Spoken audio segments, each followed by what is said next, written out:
NTPC Talcher कणिया तरफुरु media interaction meet 2025 आयोजन हो जाइछि। प्रकल्प एवं गणमाध्यम मध्य जोगाजोग एवं संपर्क को सुदृढ़ करने पई एही इंटरैक्शन रो मूल लक्ष्य बोली कहिथिले कार्यनिर्वाही निर्देशक A.K. सेहगल। श्री सेहगल प्रकल्प सहित जड़ित प्रमुख प्रसंग संपर्क में बहु समय पर्यंत आलोचना करथिले।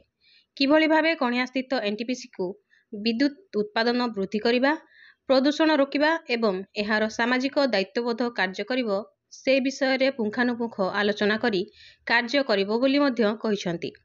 एनटीपीसी कन्या ने अपना एक 8 पॉइंट फोकस विजन प्रोग्राम हमने शुरू किया है, जिसका केवल एक ही फोकस है कि कम्युनिटी डेवलपमेंट और एनवायरनमेंट बेटरमेंट। एथिपाई गणमाध्यमर सहयोग को उच्च प्रशंसा करथिले कार्यनिर्वाही निर्देशक। एहाकू आधार करी प्रकल्प आगामी दिन में योजना करिवो बोली मध्य कहिथिले।